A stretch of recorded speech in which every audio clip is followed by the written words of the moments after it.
Hey, it's Drybear. Today we're going to talk about everything that you need to know to get started in Lethal Company, which is a brand new co-op dungeon delving game where you dive for scraps in a very lethal, hostile environment and try to survive by yourself or with teammates. It honestly even has vibes of paranormal investigation games where you bring equipment and you risk your life going into a dangerous area to try and survive and come back for some benefit. But rather than investigating like you do in games like Phasmophobia or Demonology, you're scavenging for materials. The game is comprised of individual runs. You will start a run with a couple days to meet a certain quota, and then if you meet that quota, you will move on to the next run where the quota will increase, and you'll have a set amount of time to complete that as well. But if you fail to meet the quota or die too many times, you will lose and reset and start the run over again. So that is the core gameplay loop. On your ship, you will see a quota above the main terminal that shows you how much time you have to earn the quota that you need. But let's talk about your home base real quick, your main ship. There's two main screens to interact with. Your monitor, which shows where all the players in your party are located, the details of the location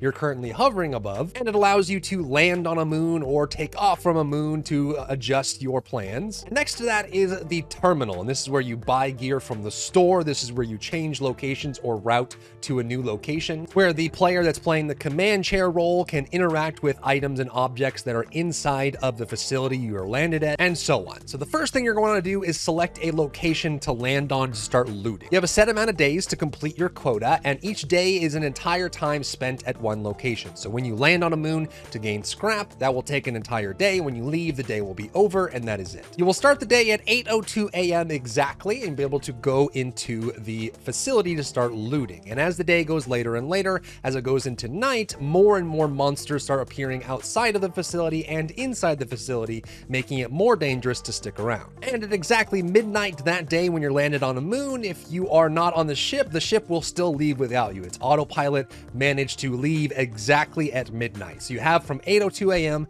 to 12 a.m. in order to get the loot, get it back to the ship, and get off the planet. When selecting a moon to land on, you'll see them kind of grouped in three different groups. The first three moons that you have here are going to be moons that are the easiest difficulty and are free to travel to. It doesn't cost you any amount of credits in order to move to that moon, and you can loot them. The second grouping here of two are about medium difficulty, and they're also free to travel to, so you'll get a little bit more loot from these on average, not always the case, but on average, but the difficulty will be a little bit higher and you'll face more aggressive enemies. And the last grouping of moons are moons that have very high hostility, but also very high loot density. However, they do cost credits to travel to. It's not free to travel to these moons. These are more for your end of run or when you're very wealthy. When selecting a moon to land on, you want to pay attention to the conditions that are on it. If you see eclipsed or flooded or stormy or foggy, all of these are weather effects that will affect the moon, and generally you want to aim to land on moons that have no effects at all. Foggy makes it so it's very hard to see outside of the facilities, so if you're on a moon where you land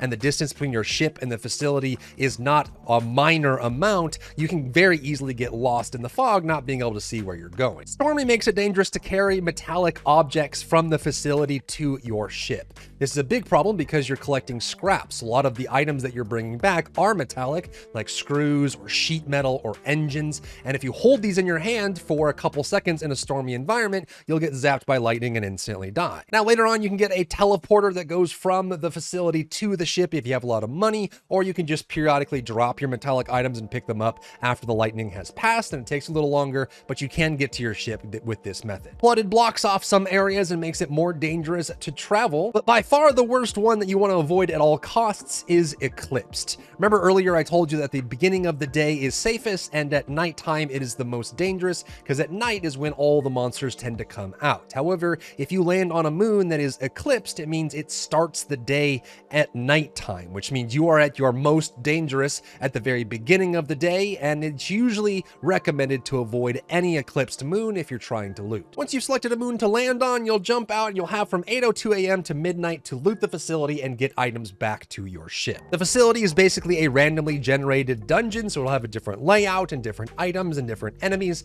and every time it'll be a little bit different when you go inside. Use right-click on PC to scan for nearby enemies or objects in your area, and I recommend hitting this constantly so you can always see things that pop up that you might miss. This will also allow you to find your ship if it's obscured, and also find the main entrance to the facility if you're looking to find your way in. Also keep in mind mind that every single facility that you land at has at least 2 entrances. There's usually at least a main entrance and a fire escape, sometimes multiple fire escapes. And so if you ever get to a point where you can't enter the main entrance because there's an enemy nearby, you might want to go find the fire escape, or you might just have to leave early. Once inside, you're looking for items that have high value, or really just any items in general. These items come in 2 different categories: items that can be held in one hand and just held in your inventory, and items that are heavy and have to be held with both hands at once, which means when you have the 2-handed items in your hand, you can't interact with objects other than doors, you can't pick anything else up, you have to put the big item down in order to pick something up and then pick the big item up again. And while you have 4 inventory slots, this means you can't carry more than 1 2-handed item at a time. So if you find an engine or a nuclear reactor or something that requires both your hands to hold, you can only have 1 of those, so ideally you want to fill up your other slots before grabbing one of those if you can. Now keep in mind that every piece of scrap that you find is worthless if you don't bring it back to the ship. If it's outside the ship when the ship leaves, or if you die, anything that's not on the ship will be taken and removed from your storage. So you have to get the items from the facility all the way to the ship and get them on board and survive in order to hold on to those so that you can sell them for money. Now inside the facilities, you'll run into a bunch of obstacles. Most of these are monsters that will start showing up more and more often as the day gets later and later. And you also find traps and other obstacles that might exist. A steam valve might blow open and give you reduced visibility, making your flashlights useless, and you have to wander your way through the steam to turn off the valve. There are landmines on the ground, which thankfully don't have a radius to them. It's more if you just touch them or step on them directly. So when you hear them beeping, you want to avoid them at all costs. You also run into automated turrets that will turn towards you with an orange light and start firing, and they will kill you instantly. So you want to avoid these or disable them using the terminal on the ship, or temporarily using weapons and items. Now, part of the fun of this game as a dungeon delver is figuring out and all the things you can run into and experiencing it for yourself. But just keep in mind that every monster type that you run into has some sort of counterplay.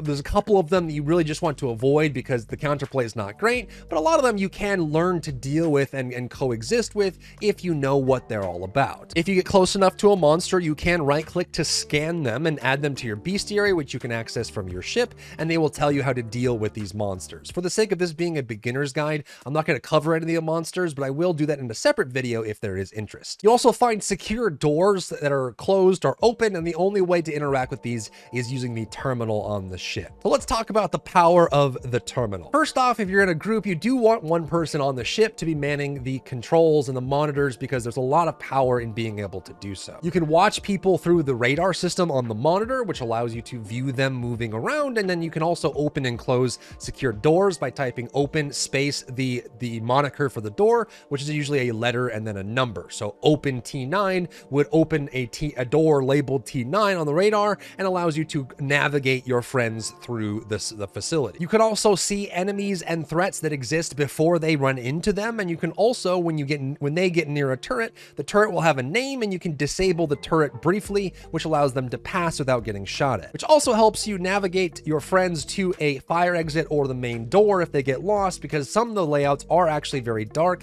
and very confusing. Additionally, you can buy ship upgrades once you have enough money, things like the inverse teleporter, and the inverse teleporter has to be initiated by the person in the ship. So if you're trying to teleport someone from the facility to the ship, you have to be on the ship to do so, and that's where that command chair person comes in handy. Additionally, you can only see the time of day when you're outside the facility. So you can end up being in the facility until you get the warning the ship is leaving without you soon, and it might be too late for you to be able to exit and get to the ship in time. So having someone outside the facility that can monitor the amount of time you're spending in the facility is quite useful. Terminal is also how you buy and receive goods. So when you're on the terminal, you type store, it tells you all the items that you can buy, and when you buy them, at the top of the hour, a delivery item or a package will appear on the outside of the ship, on the open area outside the facility, and you grab those items and you get to keep them. If you die, you lose the items, there's no way to store them, but you can have them with you, and they are quite powerful and useful for various things. Now, I'm not going to cover every single item that's in the store, but I will cover the most fundamental ones that you want to be aware of. Having a flashlight with you is incredibly useful useful, allows you to illuminate dark pathways, and some of the labyrinth-style areas are even easier to navigate when you can see what's down the corridor. Boom boxes are useful for distracting enemies that are sound-based. There are outside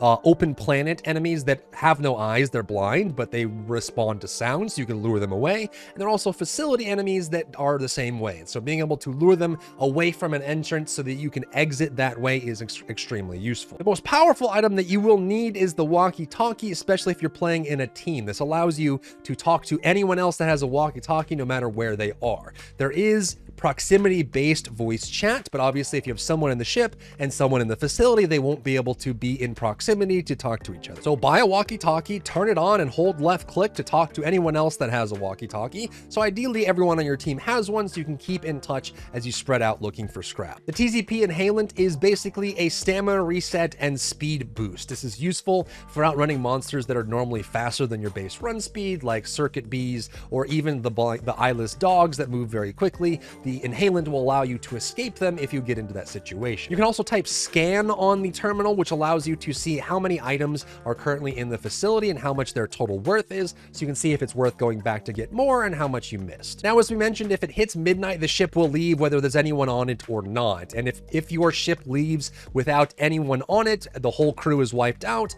then you will lose everything that you haven't sold. Anything on board the ship is wiped and lost, which is another reason why the command center person is useful, because if everyone in the facility dies, that person can just leave and save some of the stuff that's already on board the ship. If any crewmate dies, they will lose any items that they had on them, and you also receive a fine for having a casualty on your run. However, you can find their body, pick it up, and carry it with you, and if it's on board when the run is over and you leave the moon, then you will avoid the fine that you get for that death. So just be sure to grab your teammates' bodies if they end up perishing. Once you got all the loot on board and you're at the end of your run and you want to sell your items to get money, you do this by typing moons on the terminal and just going to the company building. Keep in mind, the later you wait until your quota is due, the more value you will get for the items that you sell. So ideally, you want to save everything on the ship that you can until it says 0 days remaining for the quota, then fly over to the company building and sell everything for 100% value.